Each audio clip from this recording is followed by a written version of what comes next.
Buenos días a todos y gracias por predisponerse a escuchar esta actividad tan especial, donde vamos a presentar a la doctora Elina Ibarra, profesora de Teoría del Estado y Filosofía del Derecho en la UBA, por supuesto doctora en Filosofía, que nos va a aportar un punto de vista muy crítico, y en este momento es un punto crítico porque lo que está en discusión es el concepto de libertad.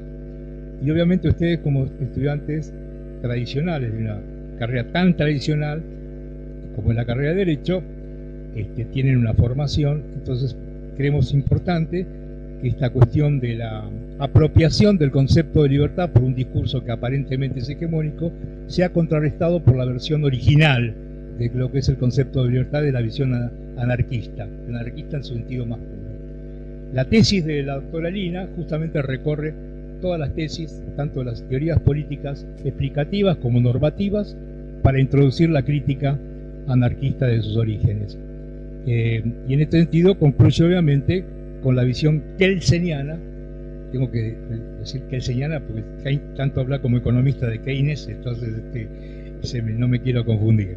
Entonces esa visión kelseniana la pone y la confronta y da como resultado esta tesis de grado, digamos, de tesis de doctorado, que está en el libro, que si cualquiera que lo quiera después adquirir, ha venido acá la gente de la editorial acompañándola para que ustedes puedan también tener el libro. Sin más, entonces, lo dejo con la doctora Elina Ibarra para abarcar este tema tan interesante y confrontar, digamos, estas ideas, reivindicando la pluralidad del Instituto de Cultura Jurídica, que es donde todos los temas que encaramos de investigación, yo más que nada estoy en la cuestión de las políticas públicas, más una cuestión económica, pero que ustedes también, los que no están enterados, se enteran de que existe este tipo de seminarios de tesis de grado que los hacen por lo menos asomarse a la investigación desde políticas que ustedes normalmente no las tienen como tema central de estudio. Lo dejo entonces con la doctora Elina. Gracias, Elina. Gracias a vos, César. Buenos días a todos. Tengo que hacer una aclaración. Mi tesis de maestría, la de doctorado, todavía no está publicada. Miro al editor. Que probablemente les interese, porque muy probablemente este trabajo para mí tiene una vigencia que es la que señaló César, pero mi tesis de doctorado ya la voy publicitando, es sobre desobediencia civil. Así que específicamente sobre la criminalización de la protesta social. Para ser más específica, así que está ahí. No la puedo cerrar a la tesis, ¿no? Porque hay mucho material que analizar. Bueno, entonces, mi nombre es Elina, no soy doctora todavía. Próximamente.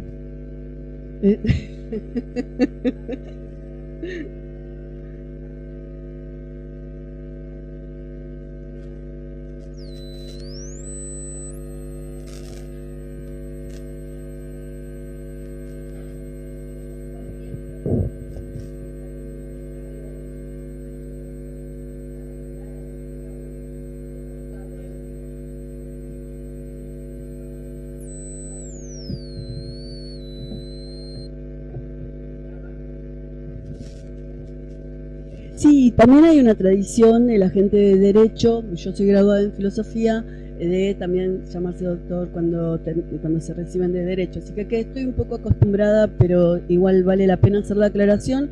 En este caso no estoy ni como... estoy solamente como alguien que viene a contar un trabajo, si les parece, a compartir un trabajo y algunas conclusiones. En principio...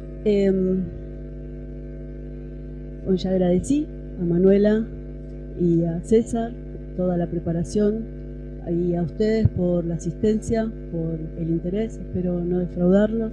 A Juan Carlos Pujalte, que me acompaña, que es el editor de la colección Utopía Libertaria de la editorial Anarres, que es parte de esta historia también, porque si bien este trabajo es publicado recién ahora, puedo decir que en sentido estricto comenzó hace más de 20 años, con mis primeras lecturas sobre el pensamiento anarquista en el contexto del 2001, cuando no sabíamos cuando las teorías no nos alcanzaban para entender lo que estaba pasando. Llegué a la lectura de algunos autores y mucho de eso tuvo que ver la colección que empezó a salir 2003, el primer libro, 2003, que es La propiedad o el anarquismo de Guérin, de Daniel Guérin, y Dios y el Estado Bakunin. Bien, con esos libros comenzó la colección, que hoy tiene casi 72 libros, más otros. La tarea de esta editorial, no estoy vendiendo porque, pareciera que estoy vendiendo, pero no es la intención. La mayor parte de esos libros están subidos a la red en PDF, son de libre acceso. Incluso el mío, incluso este también, ya está subido a la red hace rato, desde el año pasado. Así que la idea es divulgar una teoría como una forma de colaborar a la comprensión del presente, ¿no? Ni siquiera para convertirse ni militar, sencillamente para tener un insumo más, un marco más desde dónde pensarnos en sociedad, que es lo que el objetivo de esta colección. Entonces, en ese contexto, las lecturas después producen escritos. Y yo fui escribiendo unas cosas, ahí alguien me recordó un escrito mío de hace casi 20 años, publicado también en la colección, un artículo. Y finalmente en mi trabajo de posgrado creí que podría llegar a ser útil sumar a mi análisis de la pregunta que guía este texto, que se llama ¿qué es el Estado?, pero que de base es mi tesis de maestría, cuyo nombre es Comunidad Jurídica y Banda de Ladrones, de la teoría política a la teoría jurídica. Y básicamente, en resumen, en 2 líneas, es el rastreo por las teorías políticas, jurídico-políticas más importantes de la tradición, en la distinción, en cómo han distinguido, cuáles son los criterios que han utilizado para reconocer cuándo se está frente a una banda de ladrones y cuándo se está frente a una comunidad jurídica. Esta es en esencia la base del libro. El libro también acompaña otros 3 artículos que complementan algunas ideas, un trabajo sobre la educación anarquista, porque para el anarquismo el modo de transformación de la sociedad no es la revolución violenta ni la toma del poder, es otra cosa, es un cambio más profundo, es un cambio voluntario, no violento, ¿sí? Y por eso casi todos los teóricos anarquistas han desarrollado teorías pedagógicas y han llevado a cabo proyectos de enseñanza, de los que después, las escuelas, la Mondadori, la Waldorf, se han servido de muchas de esas estrategias, por suerte, ¿no? Y han colaborado de alguna manera, indirectamente, aunque no se revele la fuente, han colaborado, estos trabajos sobre pedagogía han colaborado a mejorar la pedagogía en general. El otro escrito es una exploración sobre el concepto de ser humano en Proudhon. Le hago un análisis de lo que doy en llamar, la antropología filosófica de Proudhon, que está cercana a la del existencialismo. Uno puede rastrear el existencialismo de Sartre desde Rousseau. El rousseauianismo de Proudhon también toma esa concepción humana de un ser no definido, no determinado, una naturaleza abierta del humano, ni positiva ni negativa, ¿no? Y eso, mi interés en ese trabajo está precisamente en que esa concepción existencialista del humano está permeada en todo el anarquismo, porque Proudhon es de alguna manera el fundador, digamos, es el primero en llamar anarquismo a esa teoría que después va a replicarse con sus variantes en otros pensadores, ¿sí? Y lleva como esa marca, ¿no? Digamos, el anarquismo no puede concebir a un ser humano determinado, con una naturaleza específica.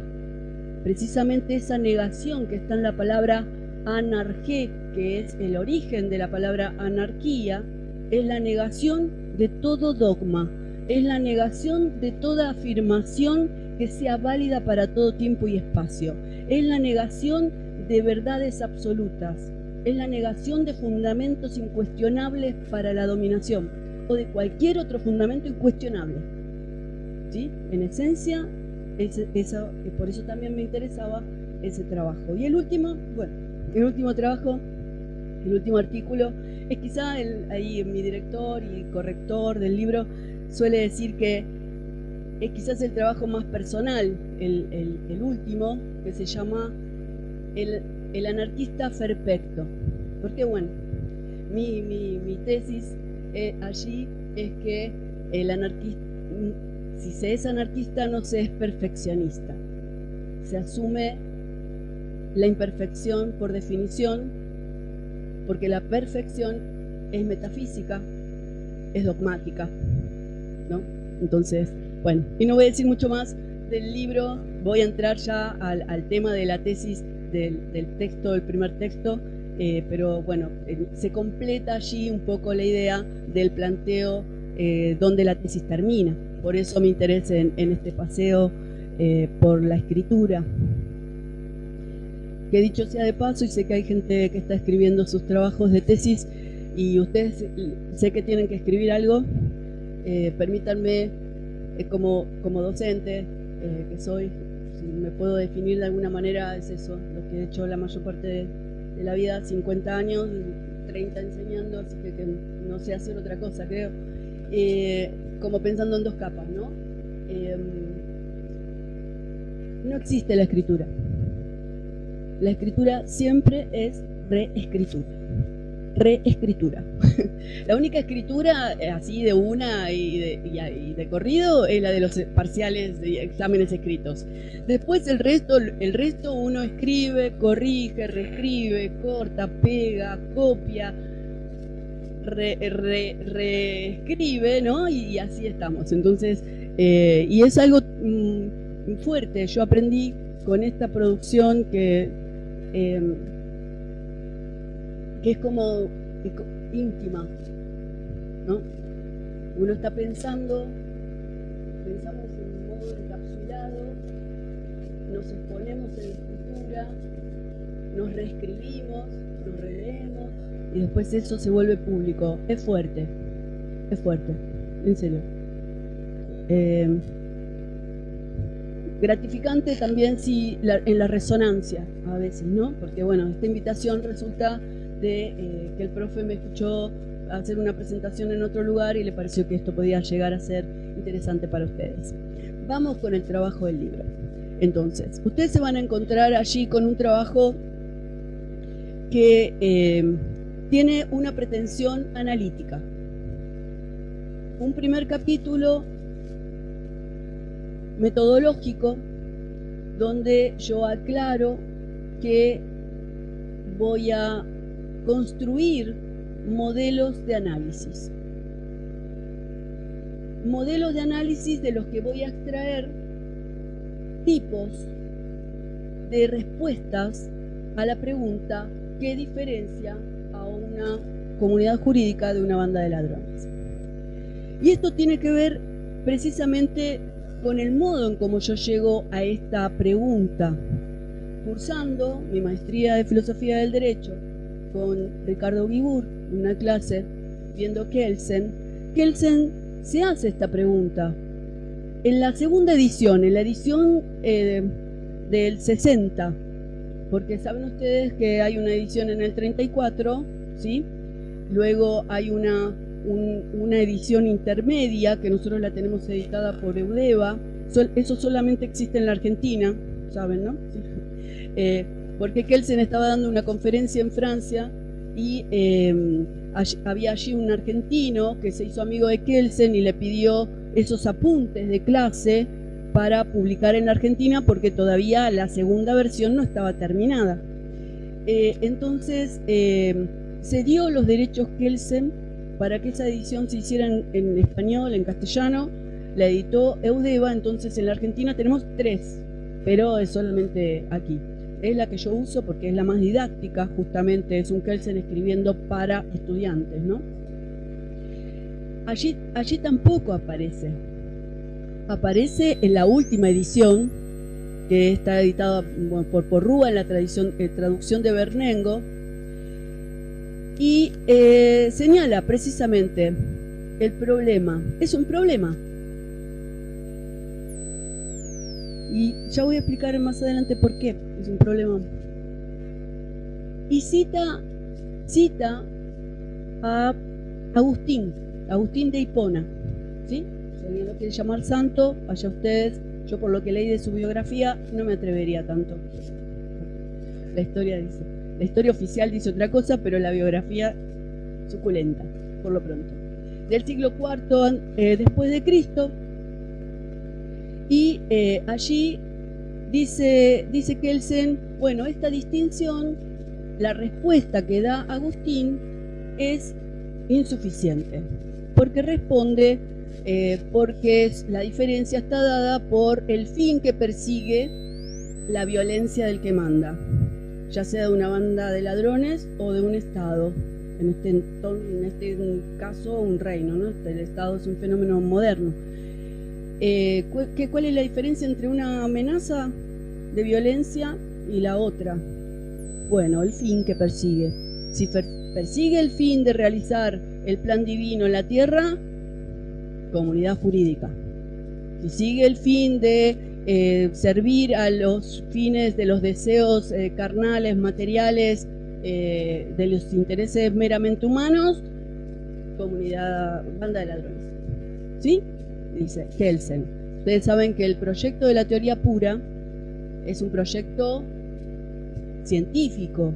Saben que surge este texto, este trabajo en 1934 con la intención de fundar las bases de una ciencia. Antes de que Kelsen escribiera la teoría pura del derecho, el derecho no tenía ciencia que la estudiara. Era como un territorio en disputa por las ciencias morales que en ese entonces existían. ¿Por qué? Porque el derecho representa, o su objeto era pensado la justicia, o bien era patrimonio de la ciencia política porque el fenómeno jurídico conlleva poder, o bien una ciencia incipiente, la sociología en ese entonces, ¿no? Porque también corresponde a conductas humanas. Bueno, pero no había una ciencia. Todo el mundo se disputaba ser el que tiene la palabra autorizada para analizar el problema jurídico. Y Kelsen se propone sentar las bases de una ciencia, un campo disciplinar específico. ¿Y cómo lo logra? Lo logra identificando un objeto de estudio que es exclusivo de esta ciencia, la norma jurídica, que se diferencia de las otras normas morales y normas religiosas, porque la norma jurídica es un enunciado condicional, pues ya saben, son del último año, ¿no?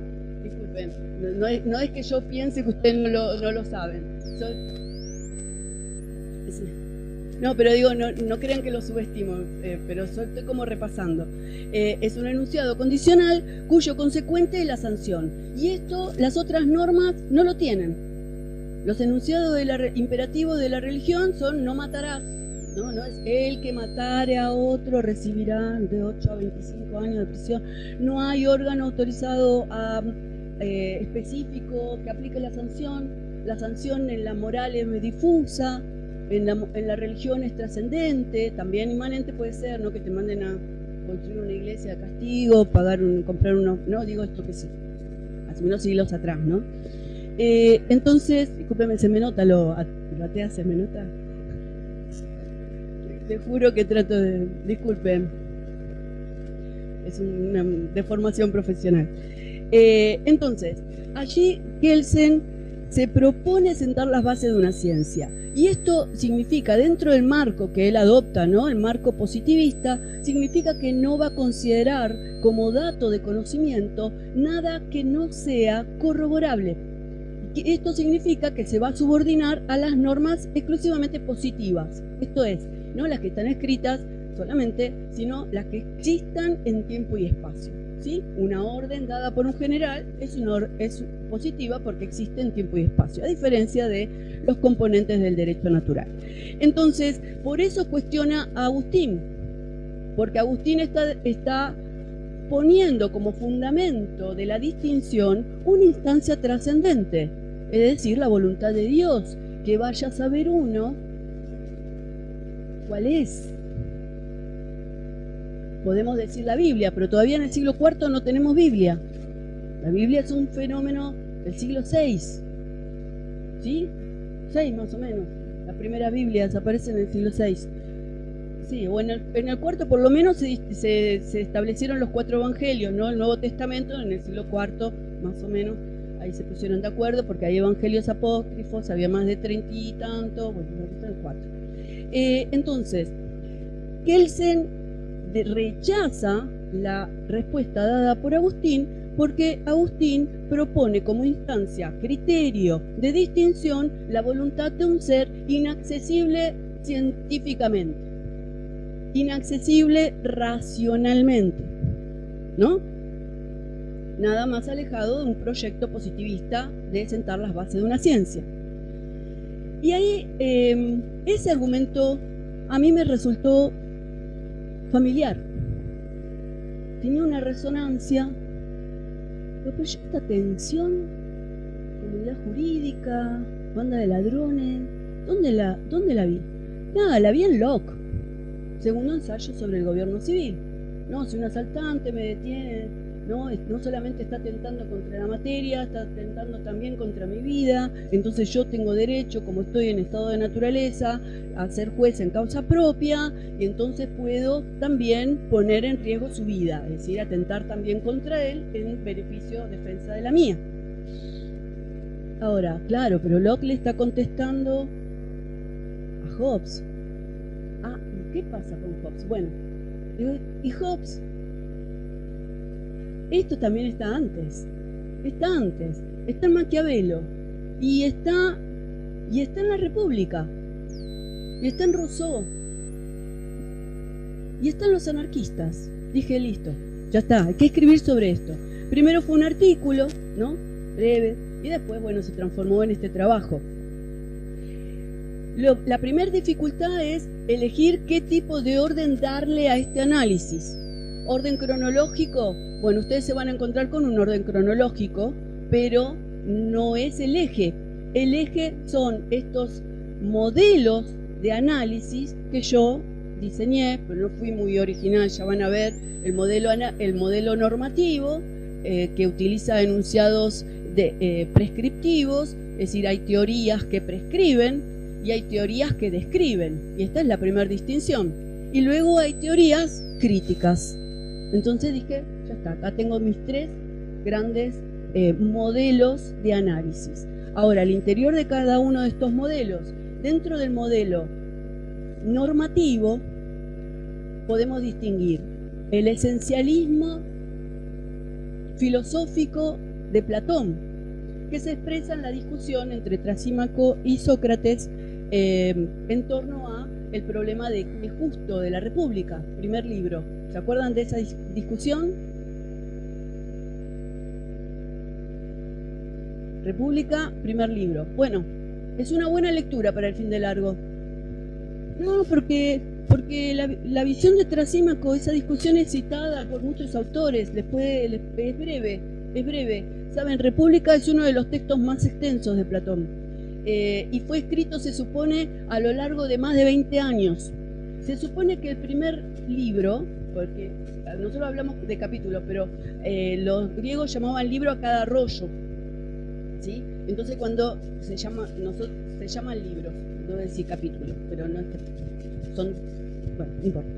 En la primera parte, Lo primero, el primer capítulo o libro, se supone que es uno de los diálogos más tempranos. Uno distingue, yo me voy por las ramas, ¿cómo estoy de tiempo? ¿Estoy bien? Decime, pasaron 20. Ok. Los diálogos de Platón. Ustedes saben, la filosofía empezó en forma de diálogo. La primera escritura filosófica en forma de diálogo. Platón fue el primero. Aparentemente esta iniciativa responde al hecho de que su maestro, bueno, en realidad sí sé que era mucho más joven, 14, 15, 17 años, bueno, los teóricos no se ponen de acuerdo, qué edad tenía Platón cuando Sócrates bebió la cicuta. Fuerte. Sigue siendo todavía, si ustedes lo piensan, la polis permitiendo que su filósofo, un señor de más de 70 años, ¿no?, beba la cicuta. Fuerte. Fue conmocionante. La polis en crisis, las polis, toda la Magna Grecia en crisis, también por los persas, también, pero eso externo, esa es la agresión externa. La agresión interna tiene que ver con otra cosa, ¿no? Y el hecho de que Atenas se haya caído en picada después de la muerte de Sócrates tiene que ver precisamente con este hecho. Y Platón, entonces, los primeros escritos son intentos de tomar crónica, registro de las anécdotas de su maestro, porque en una tradición profundamente oral todavía, ¿sí?, la escritura era novedosa. De hecho, Sócrates se opone a la escritura, por eso nunca escribe, dice que va a atentar contra la memoria. Sí, tenía razón. Vieron que lo que escribimos después es difícil, ¿no? Total, ya está escrito, me olvido porque ya está escrito. Lo puedo olvidar porque ya está escrito.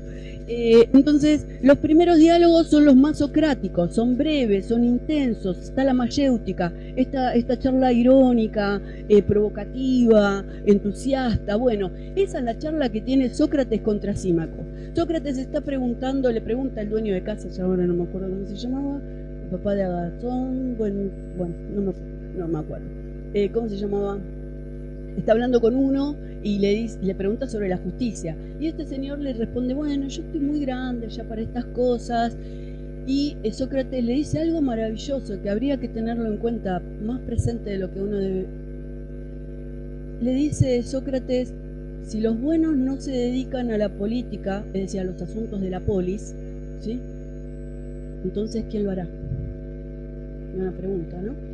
Y en ese entonces ahí sigue Sócrates preguntando, pregunta, ¿qué es la justicia? ¿Qué es la justicia? Hasta que aparece Trasímaco harto de escuchar respuestas tibias y eso, y Trasímaco dice, justo es lo que dice el más fuerte. Entonces ahí empieza para mí la tradición, porque Sócrates le dice, incluso aunque el más fuerte sea el de una banda de ladrones. Y la respuesta de Trasímaco va a ser, sí, incluso eso. Una visión idealista de la justicia y una visión realista de la justicia. Ahí Sócrates está, de alguna manera, o Platón a través de la voz de Sócrates, ¿no? Es Platón acá, es república, sigue siendo república, entonces ya es la teoría platónica, la del mundo de las ideas, ya está detrás de eso. Hay una idea de justicia trascendente, por eso este esencialismo se llama, o este modelo se llama modelo esencialista filosófico, porque hay una esencia de justicia que es la que oficia como criterio para distinguir una banda de ladrones de una comunidad jurídica. Y la visión de Trasímaco es descriptiva, realista, podríamos decir pesimista, pero vamos a decir que es del orden del realismo político. La definición de Trasímaco de justicia es descriptiva, ¿sí? Y acá hay dos modelos que se contraponen. A continuación, Agustín, que es platónico, ¿sí?, es el que convierte al cristianismo en platonismo, porque esta distinción, plano terrenal, plano celestial, no estaba tan clara hasta que Agustín escribe un libro llamado La ciudad de Dios, Civitate Dei, y ahí habla de la ciudad de los hombres, la tierra, al mundo, la ciudad de Dios, el cielo, la trascendencia, ¿sí? Y ahí, bueno, Agustín justifica incluso el pillaje de los grandes reyes, las invasiones, las guerras, bueno, el robo, ¿no? El saqueo de las ciudades, el incendiar ciudades, sí, estas acciones están puestas al servicio de Dios. Y acá con Agustín sigue siendo muy interesante el planteo agustiniano, porque él pone un elemento que no estaba en el planteo de Platón, que es el elemento de la violencia. Y la violencia empieza a aparecer como un elemento común a las dos expresiones. El Estado, que hoy podemos definir como el monopolio de la violencia, ¿sí? Como el brazo, ¿sí? El derecho es el sistema normativo coactivo, porque la contrapartida o como dice la otra cara del Estado, dice Kelsen, es el derecho, ¿no? Son las dos caras de la misma moneda. El Estado es la representación metafórica del derecho, dice Kelsen, porque el derecho regula, pero el Estado ejecuta. Lo que ejecuta lo que el derecho regula, ¿sí? Entonces son las dos caras de la misma moneda. Pero en este sentido, la violencia es el elemento común entre la comunidad jurídica y la banda de ladrones. Y está muy claro en el escrito agustiniano esto, peligrosamente claro, que ha marcado toda la Edad Media, 11 siglos de un poder de la Iglesia omnímodo, claramente, ¿no? Estoy hablando de Europa medieval. La modernidad trae otra, me estoy olvidando de sí, alguien más está en este modelo normativo, el trabajo de Rousseau. Ustedes saben que Rousseau, en sus escritos, uno puede distinguir estilos de escritos. Sus primeros escritos, por ejemplo, donde voy a ubicar muchos otros más, pero principalmente dos, los discursos, el primer y el segundo discurso, ustedes saben que allí él describe cuál es el mal de la sociedad y de qué manera, es una descripción casi especulativa, claro, pero trata de explicar cuál es el origen de la desigualdad en el segundo, ¿sí? En el primero establece que el problema es la desigualdad y en el segundo explica esta especie de historia especulativa.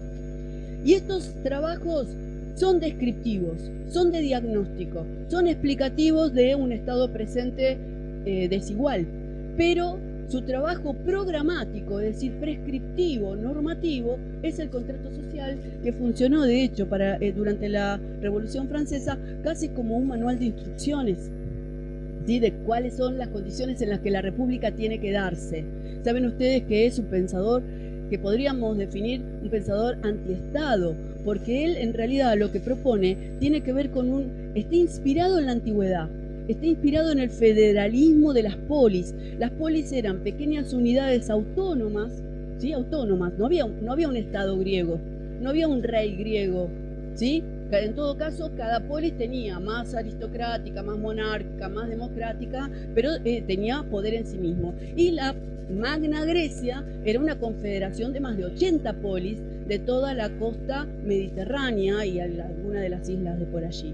Inspirado en esta dinámica griega, que cada polis tenía su asamblea, ¿sí? Más allá, antes de la democracia, la Grecia, y bueno, el antecedente griego, a ver, Troya del siglo XIII a.C., Troya. Así que Grecia tiene una larga historia y el funcionamiento de sus polis eran principalmente el encuentro de los ciudadanos en el ágora, es decir, en la eclesía, la asamblea y el encuentro y la resolución de los problemas de la polis. Esto es lo que quiere replicar Rousseau, y por eso su concepción de cuál es el criterio para establecer la distinción entre comunidad jurídica y banda de ladrones es potestad de la voluntad general. ¿Qué es la voluntad general? Bueno, las personas reunidas en asamblea. Y entonces, ¿hay un criterio esencialista como en Platón? ¿Hay un criterio teológico como en Agustín? No, su criterio es procedimental, normativo pero procedimental. Siempre y cuando sea resuelto por asamblea, donde estén participando quienes van a ser receptores, usuarios o afectados por esas normas que se van a decidir en asamblea, entonces esa ley será legítima, ¿sí? Y entonces, ¿qué será banda de ladrones? Quienes violen las normas que se eligieron, se aprobaron legítimamente, respetando el procedimiento. ¿Sí? A ver, ya estoy. ¿Eso? Ah, claro. No, me falta el anarquismo, ¿cierto? Bueno, después viene el modelo descriptivo explicativo, que es el del, allí está principalmente Maquiavelo, pero entenderán por qué. Maquiavelo el primero, de hecho, en distinguir. Yo no voy a decir cómo debe ser el Estado, sino que voy a describir efectivamente cómo funciona.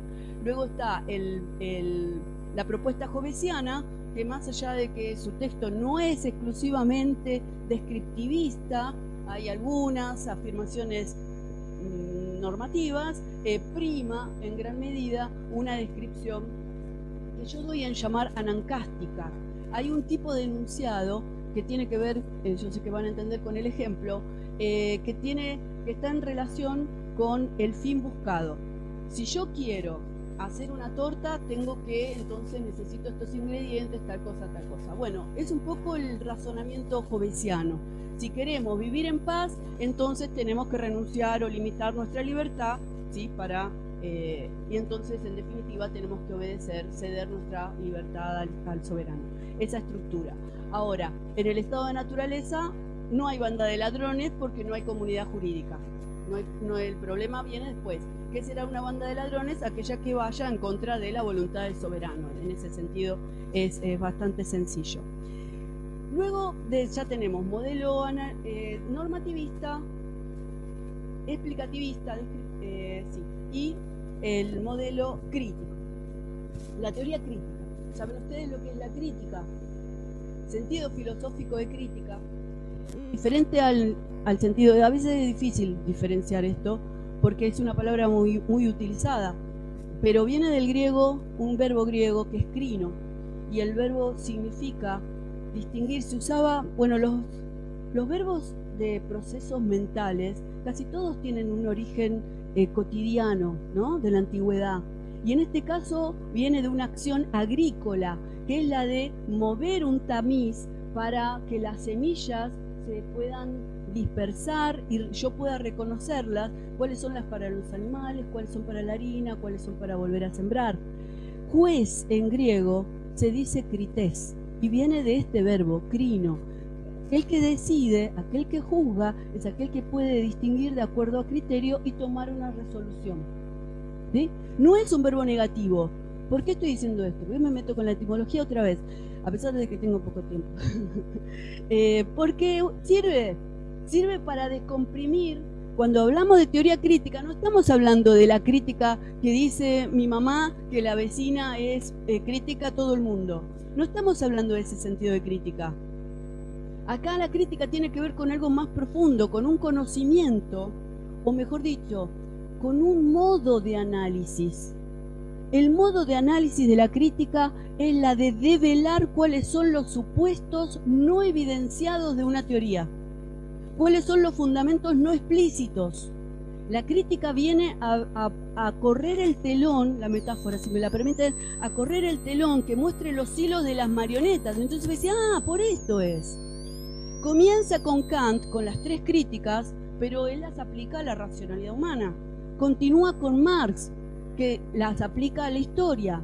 Bueno, también hay una teoría crítica del derecho y los anarquistas han sido, por definición, críticos. ¿En qué sentido? En que han buscado cuáles son los fundamentos de la desigualdad en la sociedad. Han buscado y se han preguntado por los fundamentos de la explotación. Hay un esquema que yo suelo hacer, no sé si tengo un marcador.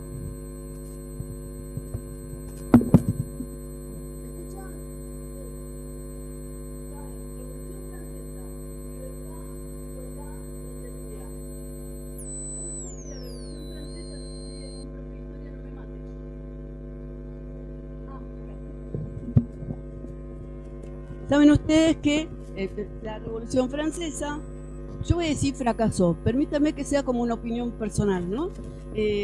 Lamentablemente, hubiera sido un bueno, ¿no? Pero los sans-culottes, al día después de la Declaración de los Derechos Universales de los Varones, ¿sí? Porque Olympe de Gouges, que ensayó incluir a las mujeres en esa declaración, terminó guillotinada. Así que libertad, igualdad, fraternidad. Ya igual acá ya tenemos sospecha, porque frater es hermano varón en latín, hermana mujer es orsores, ¿no? Nosotros igual lo superamos hablando de hermandad, ¿no? Si hablamos de fraternidad sería lo mismo. Bueno. El movimiento anarquista enraiza en las intenciones, en los principios de la Revolución Francesa. Pero se preguntan, casi un siglo después, ¿por qué esto no fue posible? Bueno, porque en realidad la sola enunciación del principio buscado no lo vuelve real. Funcionaba formalmente, pero no materialmente. Entonces, la estrategia anarquista, en su carácter profundamente crítico, va a consistir en nombrar el obstáculo que impide que ese principio se realice. Ni Dios, porque la Iglesia es la gran enemiga de la libertad. La Iglesia, ya pensemos, siglo XVIII, XIX, la Iglesia, un poder omnímodo que establecía cómo la gente debía comportarse, vestirse, comer, qué comer, cuándo, quién se podía casar, con quién, ¿no? Quién era sepultado en una parte del cementerio y quién no, quién afuera, y hasta se metía en las camas de las personas. Es decir, ¿cuándo tener sexo? La cuaresma son 40 días en los que uno no puede comer carne ni nada, ¿no? Y ahora, no sé, pescado, ahora nada, ahora sí, claro, se convirtió en una cosa banal o superflua, pero esto determinaba la vida de las personas. No perdamos de vista la influencia de la Iglesia dentro del contexto de discusiones relacionadas con la autonomía del cuerpo de las mujeres, ¿sí? La autonomía de las mujeres. El discurso de la Iglesia fue uno de los más agresivos en esa discusión. Todavía sigue. Entonces, la igualdad, ¿cuál es el gran opositor de la igualdad? Bueno, el anarquismo va a decir, ni patrón, porque en realidad la propiedad privada no existe por sí misma. La propiedad privada existe como atributo de sujetos, ¿sí? Llamados capitalistas, propietarios, que muchas veces el origen de esta propiedad es espurio, resultado de la ocupación, el robo, el saqueo, la herencia, es decir, ¿no? Porque alguien sea propietario es automáticamente que ha merecido, que ha producido ese bien. Además, tengamos en cuenta que la propiedad que le preocupa al pensamiento anarquista no es propiedad, es la propiedad de los medios de producción. Esta es una confusión bastante insidiosa, porque muchas veces se habla del anarquismo diciendo, bueno, no, si los anarquistas van a venir por mi casa, me van a sacar mi ropa, mi piano, mi guitarra. Los anarquistas no tienen ningún problema con esa propiedad, con la propiedad personal. Podemos distinguir 3 tipos de propiedad para el anarquismo, y esto está presente en casi todos los autores. La propiedad personal, que es inviolable. La propiedad común de los recursos naturales, que no pueden ser de nadie. Entonces, lo que es mío está claro, lo que no puede ser de nadie también está claro. Y ahí está incluida la tierra, el agua, el aire, la luz del sol. Hubo algunos gobiernos que quisieron ponerle precio a eso. El gobierno de España, un impuesto a los paneles solares. El gobierno de Bolivia, que salían, no sé si vieron la película, y también la lluvia, ¿no? Privatizaron el agua, la red de agua, pero era un fracaso económico porque la gente juntaba agua de lluvia por tradición. Bueno, salían por los barrios a romper tinajas, ¿sí? Estaba prohibido recolectar agua de lluvia, también la lluvia. Entonces el problema es con la propiedad de los medios de producción, la propiedad de las máquinas, la propiedad de la tierra productiva en manos de unos pocos que no son los que la trabajan y sin embargo se llevan los beneficios del trabajo de otros. Y acá me detengo para hablar de Proudhon. el texto de Proudhon, que es La propiedad, es uno de los primeros autores que ustedes van a ver ahí que yo analizo. A la pregunta ¿qué es la propiedad?, su libro de 1840, que se considera el fundador del anarquismo, porque ahí él es el primero en decir, bueno, ¿qué soy? ¿Soy republicano? No. ¿Soy monárquico? No, tampoco. Entonces, ¿qué soy? Aunque soy amante del orden, porque anarquismo y orden no son excluyentes, los griegos tenían otra palabra para desorden, que es caos. Los griegos hubieran querido llamar desorden, no usaban la palabra anarquía para desorden. Anarquía es otra cosa, es negación de los fundamentos de la autoridad, negación de los fundamentos únicos de la autoridad. Lo que quiere decir que hay otras formas de autoridad, eso es lo que quiere decir anarquismo. Pasa que se hace énfasis en su negación. Bueno, entonces, Proudhon, en este libro, sostiene que la propiedad privada es en esencia la propiedad privada de los medios de producción y de la tierra productiva, es en definitiva un robo. Porque resulta de qué? Resulta de la apropiación por parte de los propietarios de los medios de producción del excedente del trabajo colectivo. Ustedes saben que una cosa somos nosotros produciendo individualmente y otra cosa es un colectivo produciendo división del trabajo. Podemos de alguna manera producir mucho más de lo que podríamos individualmente. Una cadena de ensamble de una automotriz, si una sola persona se dedicara a todo, no es lo mismo como si 30 especialistas en cada uno lo suyo, va por esa cadena de ensamble mucho más rápido, ¿sí? Ahora, los que trabajan en Mercedes-Benz y hacen el ensamble, no ganan por lo que producen, ganan por hora, se les paga por hora. ¿Quién se lleva el excedente?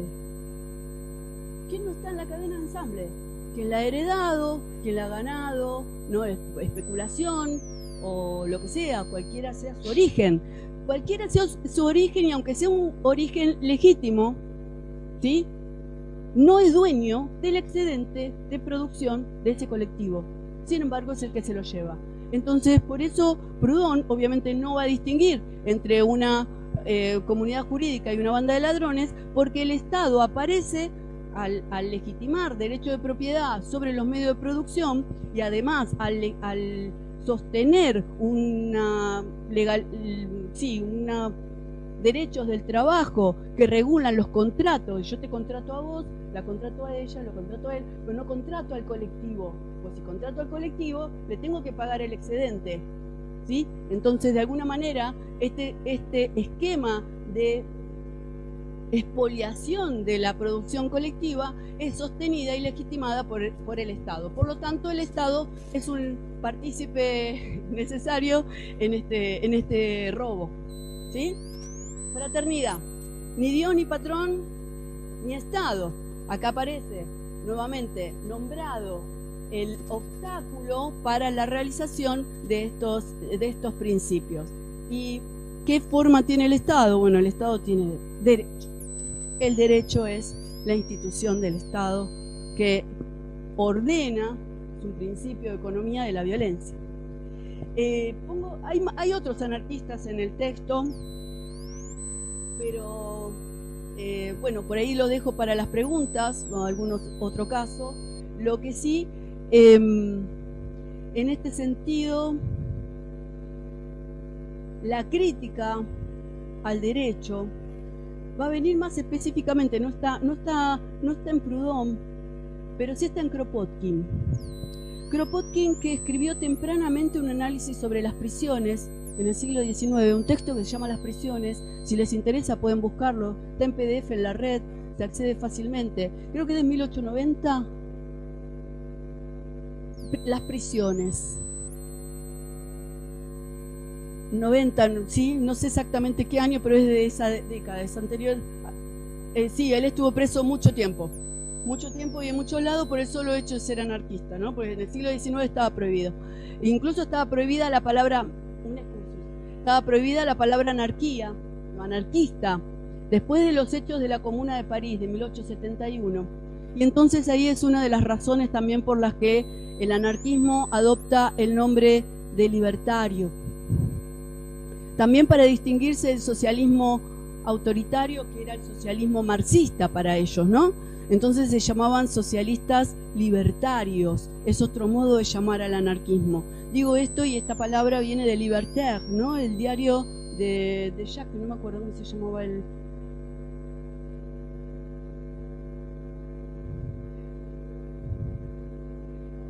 Claro, Louis Michel y Fabre. Digo porque el origen de el ser libertario, que hasta no hace mucho era sinónimo de ser anarquista, esa expresión tiene origen francés. En cambio, la palabra que mal traducen libertario del pensamiento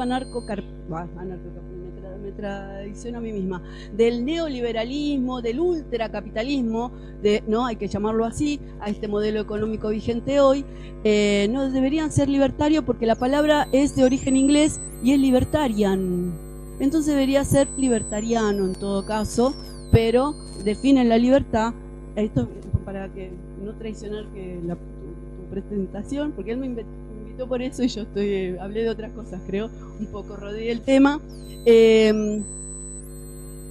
Los libertarianos, en realidad, el eje de su teoría no es la libertad, sino la propiedad. Porque definen libertad en términos de propiedad. Es una especie de radicalización de la teoría de la libertad negativa hobbesiana, que es la libertad entendida en términos de no interferencia. Soy libre, esta idea de que mi libertad termina donde empieza la del otro. Entonces, ¿yo qué quiero? Y yo quiero el otro lo más lejos posible. Y esto es, no vivo en un departamento, vivo en un country, ¿no? Expando mi distancia con el otro. Esto genera lo que Dauriat da en llamar una visión atomizada y centrífuga de la sociedad. Es decir, estamos como repeliéndonos al otro, porque el otro es una amenaza para mi libertad. Entonces, el bien más preciado es la propiedad, no la libertad, porque la condición de posibilidad de la libertad es la propiedad. No deberían llamarse libertarianos, lo digo a cámara, mira. Deberían llamarse propietarianos. No, pero bueno... No, pero es un buen problema de traducción porque algunos traductores del español tradujeron ese libertarian por ignorancia, porque no tenían ni idea de que existía todo un movimiento libertario de tradición de 200 años, ¿sí? Y usaron la misma palabra. Y bueno, y así se cargaron, porque bueno, uno empieza cediendo por las palabras y termina cediendo por las cosas. Y mucha gente creyó, ¿no?, que ese libertario venía en nombre de la libertad y no, venía en nombre de la propiedad. Cierro entonces con la concepción del derecho, ya que estamos en una clase de derecho, el derecho en Kropotkin. En este análisis que hace de las prisiones es la fuente de la que se sirve Foucault. Si leyeron Vigilar y Castigar, la gran inspiración de ese texto está en Kropotkin. Hay también ahora, no me acuerdo el libro de la francesa, hay un libro de una francesa maravillosa que hizo un estudio sobre los autores que citan sin citar a pensadores anarquistas, porque no son buena prensa, ¿no? Entonces Foucault se sirvió en gran medida un montón de tesis anarquistas, pero lo bien que hizo, porque después de todo el conocimiento no pertenece a nada, es un resultado colectivo, ¿no?, del trabajo colectivo. Entonces vamos a agradecerle a Foucault que visibilizó un pensamiento que si no hubiera quedado sepultado en el siglo XIX. Pero Kropotkin escribió en un artículo delicioso que les recomiendo, que se llama Las leyes y la autoridad, o la autoridad y las leyes. La autoridad y las leyes. Allí hace también una descripción de cómo es que llegamos a un orden en el que estamos regidos por leyes que deciden otros, ¿sí? Nosotros decidimos quién hace las leyes, pero después cuando se hacen las leyes no tenemos ni voz ni voto. Entonces dice, ¿por qué seguimos obedeciendo? Bueno, esta es una buena pregunta, y es una pregunta desde la teoría crítica, ¿no? ¿Cuáles son las condiciones de posibilidad de la obediencia? Bueno, observemos por qué obedecemos al derecho, preguntémonos cómo está conformado. Bueno, en su gran medida, dice Kropotkin, en casi un 60%, el derecho está compuesto por normas que protegen la propiedad privada. Es decir, más de la mitad del derecho, más de la mitad de las normas están relacionadas con la protección a la propiedad privada. La otra parte, en dos mitades equivalentes, estarían el otro grupo de normas, pequeño grupo de normas, un 20%, dedicado a la organización de ese sistema normativo, a la puesta en marcha, es decir, a la dinámica, a la aplicación, regulación del orden del Estado. Y ¿cómo? Al procedimiento, exacto. La otra parte, la más ínfima, está allí la única razón por la que obedecemos y seguimos defendiendo, sosteniendo el derecho, que es el conjunto de libertades y garantías. Pero es una ínfima parte. Y la buena prensa del derecho está precisamente relacionada con esta ínfima parte. Pero analicemos esa ínfima parte, dice Kropotkin todavía. Libertades y garantías. Dice, muchas de estas libertades en realidad no son concedidas por el derecho, sino que en realidad nos son devueltas. Quiere decir que en alguna instancia la comunidad jurídica nos ha expoliado, nos ha quitado esas libertades y ahora nos las devuelve. Como por ejemplo, podría ser la libertad de culto. ¿Quién prohibió la libertad de culto? Los estados prohibieron la libertad de culto. Cuando un rey se convertía y entonces por orden de Roma, para ser partícipe de ese reino, había que llevar esa religión. Igual esto arranca mucho antes, ¿no? Imperio romano, que declara religión oficial del imperio al cristianismo, entonces si querés ser romano, tenés que ser cristiano, ¿no?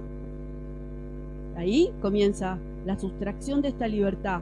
Que bueno, después aparece la libertad de culto en un determinado momento, pero no es una libertad nueva que el Estado te ha...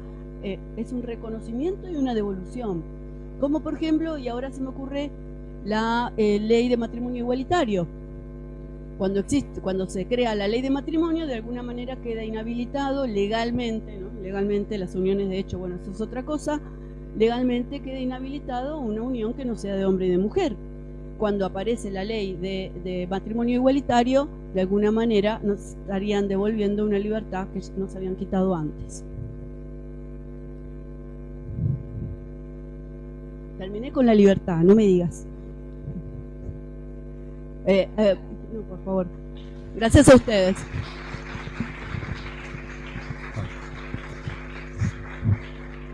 Sería importante entonces, si tienen alguna preguntita o algo que les haya llamado la atención, el punto central era en este momento político tan especial, que ustedes sepan por lo menos cotejar la cuestión del concepto de la anarquía,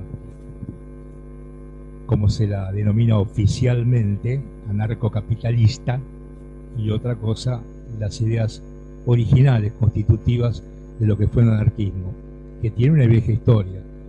La revolución bolchevique, al principio, están todos juntos y ya en la Primera Internacional los bolcheviques rompen con el anarquismo y esta discusión de la libertad queda ahí y hoy queda apropiada para algunos, obviamente, que no votan, será normal, pero por lo menos tienen la oportunidad de pensar desde dónde viene la anarquía en sus términos originales y cuánto nuevo en el concepto de libertad pueden aportarnos. Entonces ahora tiene la oportunidad de sacarle jugo y si alguno quiere profundizar en la lectura o algo, tiene a disposición los libros acá que acompañan a la editorial que ha publicado, la única editorial que se dignó a publicar la tesis de maestría de Lina, porque otras obviamente siguen, a pesar de que pregonan la libertad de expresión, no se dignan a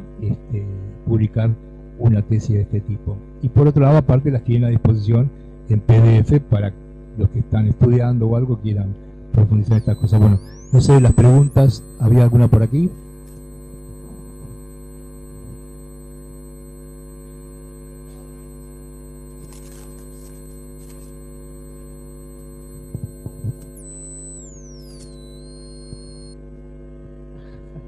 Bueno, ¿qué tal?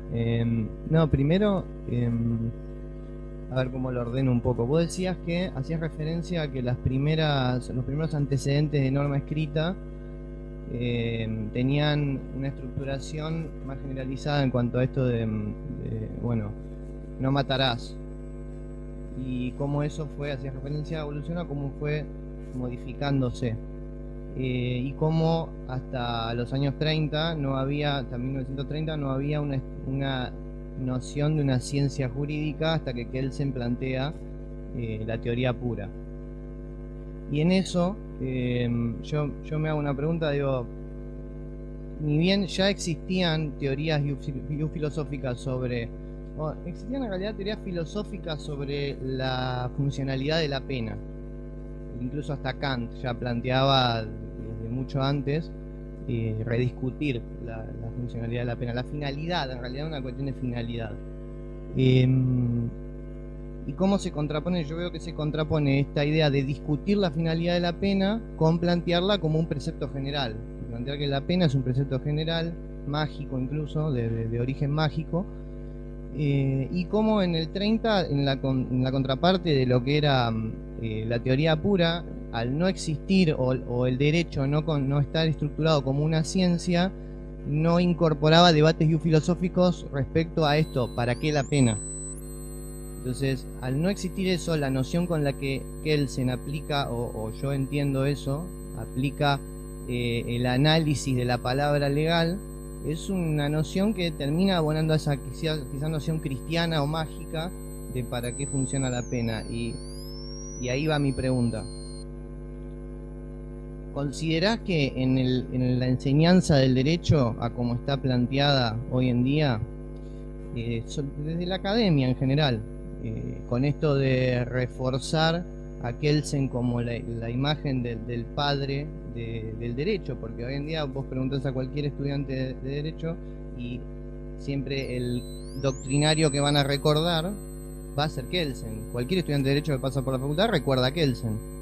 Entonces, puede ser que eso haya afectado a cómo y haya cercenado también la posibilidad de rediscutir la funcionalidad de la pena, sobre todo teniendo en cuenta que en el 30 la única discusión que había opuesta era la idea de la abolición de la pena.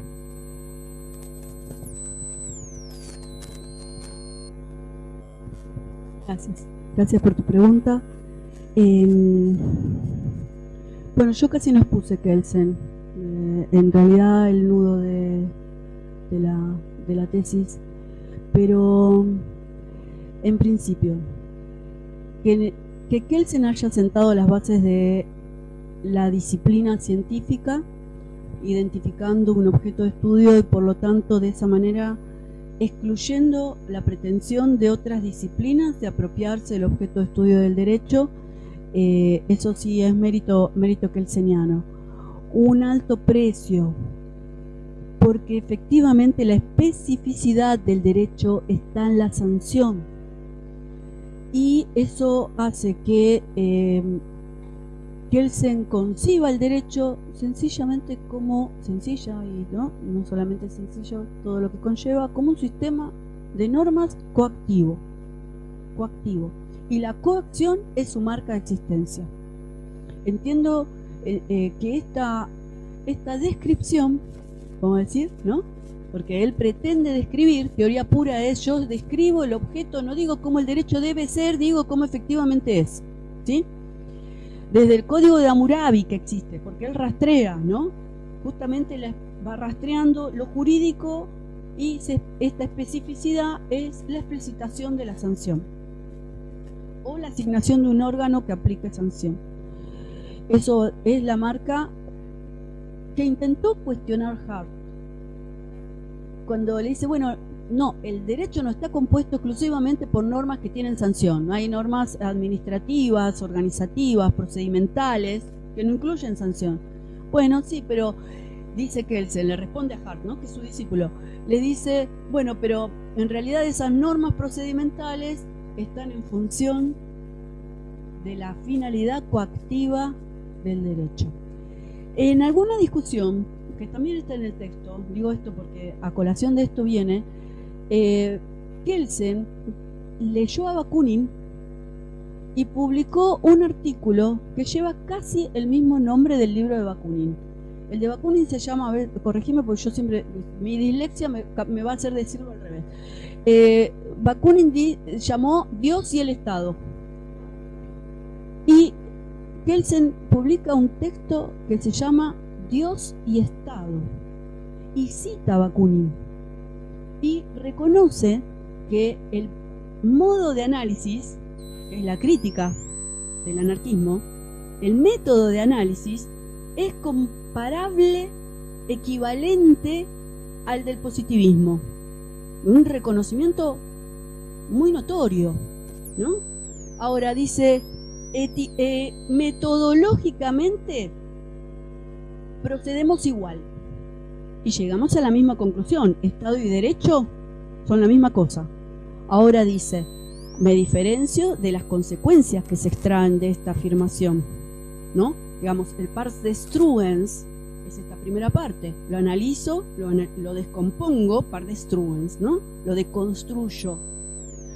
El par construens, el anarquismo dice, no, bueno, entonces eliminemos al factor de la desigualdad, eliminemos al factor hipócrita que dice que viene a resolver los problemas que él mismo causa. La desigualdad material está legitimada por el Estado. La explotación está legitimada por el Estado. Fuera Estado, dice el anarquismo, dice Bakunin. Kelsen dice, su par construens, par destruens, par construens, me quedo con el Estado porque es el menor de los males posibles. Y me quedo con el Estado y con la función coactiva del Estado. La afirma, sabe lo que está diciendo Kelsen. Y si claramente haberlo instalado. No podemos quitarle el mérito de haber fundado las bases de una disciplina. El problema es que la disciplina después se llenó de cultores de la disciplina, dogmáticos de la disciplina, ¿sí? Que la han tomado como un credo inviolable. Y lo que hizo Kelsen fue dar las pautas, el primer paso para una disciplina científica, no para la toma de posiciones, ¿sí? Porque ese es un segundo momento. Buena pregunta. Aclaro una cosa que dijo el profe y mientras van pensando otras preguntas, ¿sí? Él dijo lo de que Anarre se atrevió a publicarme porque antes me rechazaron, ¿no? La editorial de la Facultad de Derecho me dijo, no, tiene un problema porque tiene cuadros, tiene esquemas. Nosotros no editamos imágenes. No, pero son cuadros. No tenemos quien gestione las imágenes, pero son cuadros. Copiar, pegar, digamos, no, son cuadros. No hay color, no hay dibujos, son cuadros. Líneas y letras. No, bueno, listo. Después hay una editorial a que edita toda la gente de una asociación a la que yo pertenezco, que no es la SAJU, es otra. La SAJU, llamó para la SAJU. Asóciense a la SAJU. Las jornadas terminan maravillosas, una fiesta, muy humano, y se aprende un montón y sirve para compartir con colegas de otras partes del mundo y de otras partes de la Argentina. Otra asociación que tenía asociada una editorial que se publica ahí toda muy famosa, me dijo que no era para la colección, que no tenía lugar en ninguna de sus colecciones. Esto no sé si los estimula o los desestimula, ¿no? No van a querer tener ni idea. Después, bueno, otra editorial también. Me gusta contar esto, porque ustedes conocen la historia de la lámpara de Aladino, ¿no? Saben que está basada en una tradición árabe. La tradición árabe de los pescadores que arrojan sus redes. ¿Cuántas veces arrojan sus redes con permiso de Alá? Como máximo 4, ¿no? Bueno, a la cuarta él sacó la lámpara y a la cuarta Pujalte me editó. Es decir, vayan a la cuarta, no es la tercera la vencida, es la cuarta. La tercera es una transmutación cristiana de la Trinidad, ¿no? El 3 es un número sacro, chiqui. ¿Alguna pregunta?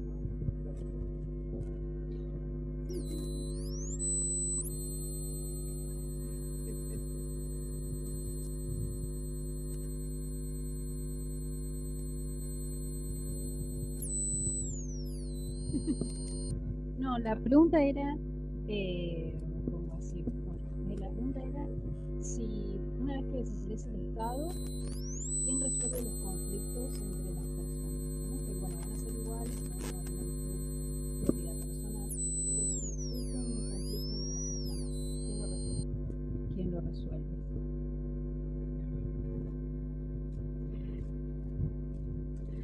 Es una buena pregunta y yo no sé, no tengo la respuesta, pero sí me sirve para responder un montón de cosas, contarles otras cosas.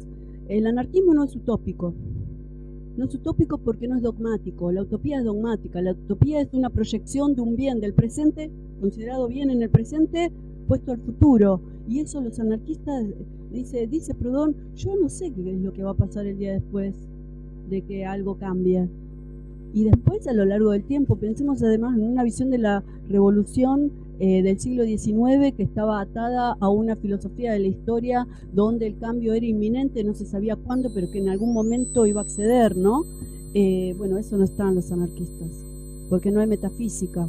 La historia la hacemos los humanos. Entonces hay una visión pragmática del futuro. Cada sociedad, cada comunidad, cada grupo humano, cada colectivo se organizará a su manera. Ahora, yo ni siquiera me preocuparía por eso. Me preocuparía más por el presente, ¿no? Donde cómo nosotros resolvemos los conflictos. No, la pregunta, ¿no? ¿Cómo resolvemos los conflictos? Yo para qué determinado conflicto llamo a la ley a que me auxilie. Algunos sí y otros no.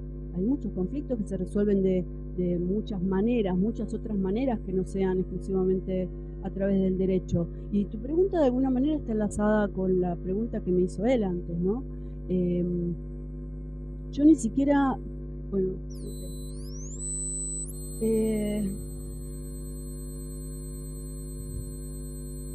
Si la sanción, ¿no? Pensando, no va a haber derecho. Tu pregunta de alguna manera es, bueno, no va a haber Estado, entonces si no hay Estado no hay derecho, y si no hay derecho, ¿quién resuelve los conflictos? Bueno, la pregunta es si el derecho actual resuelve los conflictos. Porque las cárceles, yo anarquista, yo señalo el problema, no me pidan que lo resuelva. Digamos, por lo pronto ya señalar el problema es un primer paso, ¿no? Claro, porque ustedes van a ser abogados, jueces, fiscales. Es decir, pregúntense ustedes si la solución del derecho es una verdadera solución o una auténtica o genuina, pónganle el calificativo que quieran del conflicto. Y yo lo mando a la cárcel. La cárcel supuestamente es el modo de rehabilitar, reinsertar, reeducar. Díganme, ¿alguien cree eso? ¿Alguien cree eso? ¿Visitaron cárceles ya? Nadie se gradúe, por favor, sin ir a visitar. Vean lo que les pasa a la gente por lo que el derecho resuelve. Hay muchas corrientes de mediación, ¿no? Que tratan de eludir la pena, ¿no? O de reformular las penas. Trabajo comunitario, no, hay un montón de otras maneras de resolver algunos conflictos. Claramente Kropotkin se mete con esta cuestión y dice, bueno, hay delitos, hay crímenes, dice, crímenes que no los puede resolver ni el derecho. Hay gente que necesita la medicina, creo que dice, no me acuerdo, pero como está pensando en una psiquiatría incipiente, ¿no? Delitos contra las personas, ¿no? De violación, de crímenes en serie, y eso también existía en el siglo XIX. Bueno, eso no lo resuelve ni el derecho, ¿no? ¿Se entiende lo que estoy diciendo? No sé si te respondo. ¿Quién organiza? Sí, porfa. Yo también.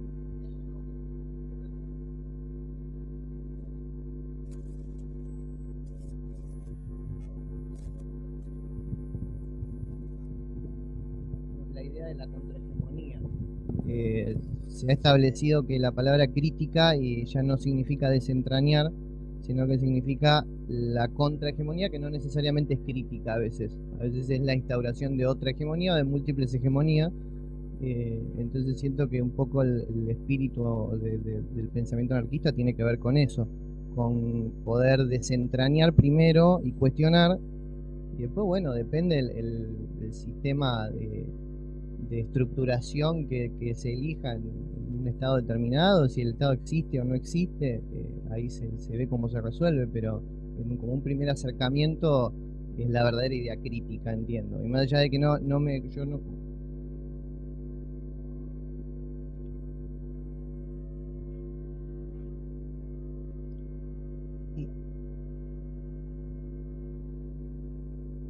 Y con respecto a la pena, eso de que, bueno, hay muchas ideas de para qué sirve la pena, lo que decían todos acá, a veces es se entiende que es para reinsertar, para castigar, a la larga, a pesar de que, claro, como una enseñanza, como un elemento disciplinador, y a la larga, una termina de dar en el clavo y termina siendo el abolicionismo penal el que dentro de lo utópico que se considera entra como, bueno, de repente no hay una justificación. No estoy diciendo que sea la postura correcta, digamos, no estoy diciendo es la postura que es la que define para qué sirve la pena, pero sí al menos sirve como punto de partida entender que no hay una concepción que pueda justificar la existencia de la pena. Entonces, es un punto de partida.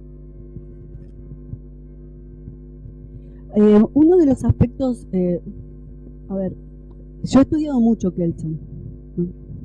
Y creo que hay más potencia crítica en su trabajo de lo que la tradición lo ha convertido, ¿no? Él distingue principio de causalidad de principio de imputación. ¿Se acuerdan de eso? Seguramente, primer año. Principio de imputación. Y él dice, bueno, a ver, la relación que hay entre la causa y el efecto en las leyes naturales o en la naturaleza misma no es la misma relación que existe entre el antecedente de una norma y su consecuente, que es la sanción. ¿Cuál es la diferencia? Bueno, que la relación entre la causa y el efecto ya está determinada, no es el humano el autor, y por lo tanto es válida para todo tiempo y espacio que la naturaleza quiera, no depende del humano. Es más, el humano puede desaparecer de la Tierra y esas relaciones causales van a seguir existiendo. En cambio, el principio de imputación, que liga una conducta que se busca desestimular a través del azar como consecuencia de esa conducta, otra conducta que es una sanción, y una sanción es la afectación negativa de un bien o de la libertad de aquel que se atribuye la responsabilidad, esa relación es humana, es histórica, es contingente, es voluntaria, es subjetiva, es interesada, es convencional. ¿Y esto qué significa? Que no hubo cárcel siempre. La cárcel tiene una historia muy reciente en la historia de la humanidad. Antes la gente no iba a la cárcel. Bueno, matabas a alguien y te esclavizaban en Roma, te encadenaban a las galeras y remabas hasta la muerte. O te ibas a picar piedra. ¿Para qué? Para hacer caminos. Los romanos son los inventores del camino de piedra. Pero hay otras maneras a la cárcel iban quienes tenían guita, que valía la pena tenerlos presos. Marco Polo, Maquiavelo, Sade, Hobbes también. ¿Sí? Pero siglo XIX, no, a la cárcel los pobres, los proletarios, los que no se adaptan al sistema, los improductivos. Entonces, si la cárcel no fue una omnipresencia en la historia de la humanidad, ¿por qué ha de seguir siéndola de la manera en como existe ahora, ya que es inefectiva? Digo, bueno, transformemos a las cárceles en algo efectivo, y eso depende de la gente que hace derecho, es decir, depende de ustedes.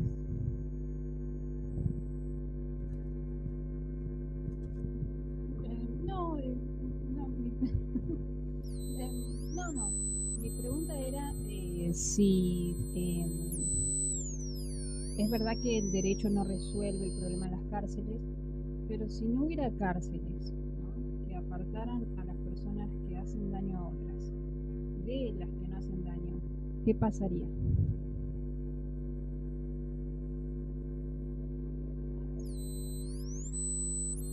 Si no, claro, si no separaras a las personas que hacen daño de las que no hacen daño, ¿qué pasaría en ese caso? porque el derecho en este caso de alguna manera está haciendo eso también, apartándolas de civiles que no hacen daño. Sí, sí, por eso. Pero en parte. No, pero claro, pero la mayoría o la generalidad de las personas que están en la cárcel algún delito cometieron, ¿no? Algún daño hicieron. O es al revés. La mayoría son inocentes y los culpables son la minoría.